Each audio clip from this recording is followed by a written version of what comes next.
right snowblower can make the tough task of snow removal bearable, and a good one can last for 20 years or more. Consumer Reports tests dozens each year to find the best.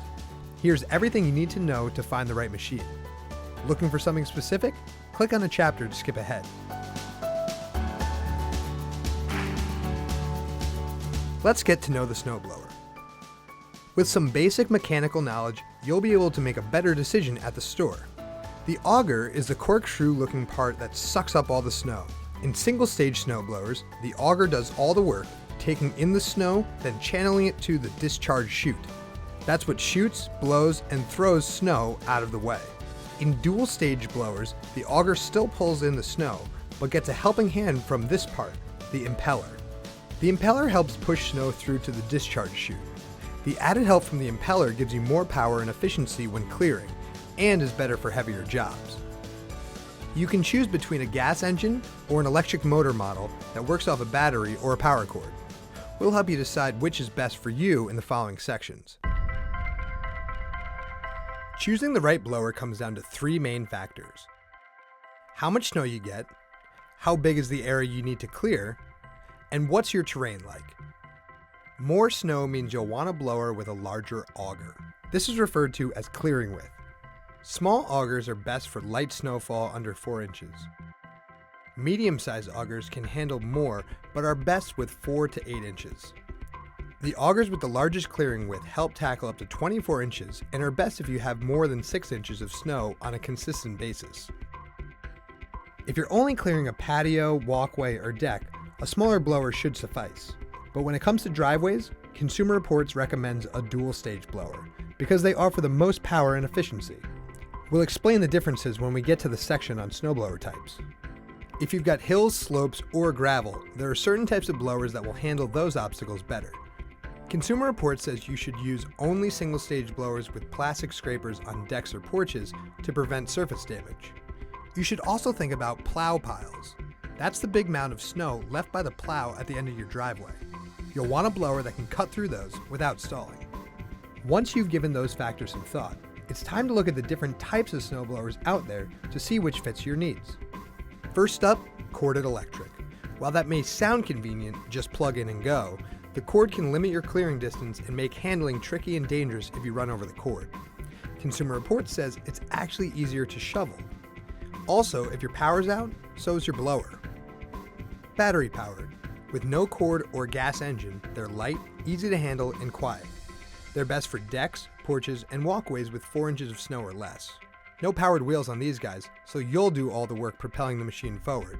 Also, that auger will pick up gravel in its way and spit it elsewhere. And if you get more than 4 inches of snow, expect to make several passes with this type of blower. Want more power with less effort? That's where gasoline engines come in handy. This blower is still relatively light and easy to handle, and offers more power than electric motors.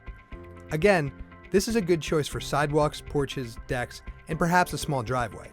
They'll clear a larger area than electric blowers, but still not the best for slopes. They'll tend to pull sideways. Got a lot of ground to uncover? Two-stage or dual-stage blowers offer the best in power and efficiency. They have an impeller that speeds things along. It pulls the snow from the auger and pushes it through the chute. Plus, they have engine-driven wheels, which means you aren't doing all the pushing, and hills are easier to tackle.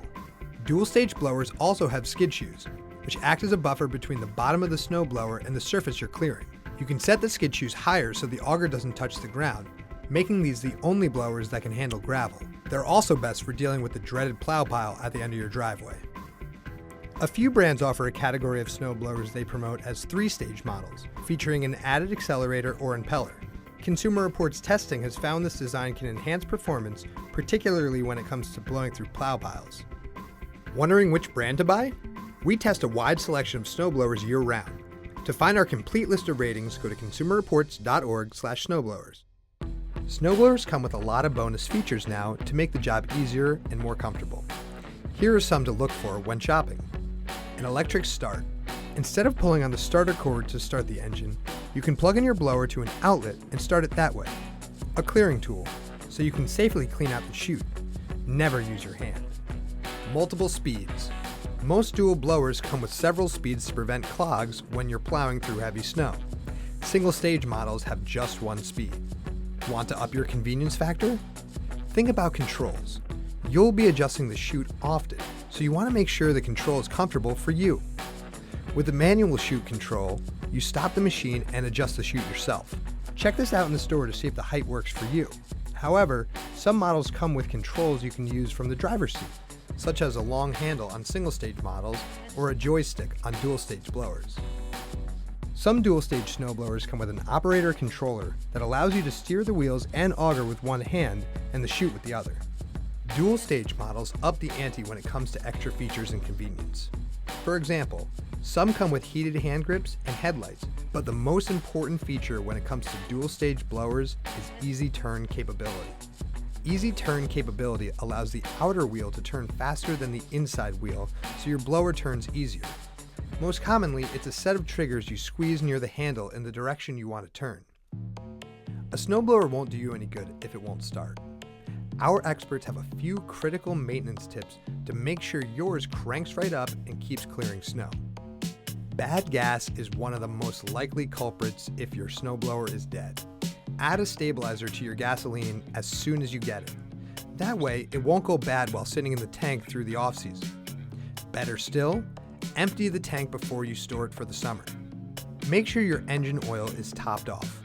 Low oil levels can fail the engine quicker, and change it every year, unless you've had winters more like Miami than Minnesota. The spark plug could also be the culprit if the blower isn't starting. If you've gone 5 or more years with the same spark plug, it might be time for a new one. They are easy to change and no longer need to be gapped. Also, make sure the spark plug wire is securely tightened to the plug. If it's loose, the engine might not start. Tire pressure matters. Check the air in the tires before snow season. Low air affects traction and makes it harder to maneuver the machine through the snow. Keep an eye on your shear pins. They're the pins or bolts that hold the auger to the rotating power shaft. After time, they can become corroded from road salt. If they've seen better days, change them. It's also common to lose traction control. Consumer Reports says check your owner's manual for specific instructions, but usually adjusting these cables keeps traction control in check. Do this once a year. It's always a good idea to check your manual to see if anything else in your snowblower needs extra attention. For more information and a full list of snowblower ratings, check out consumerreports.org.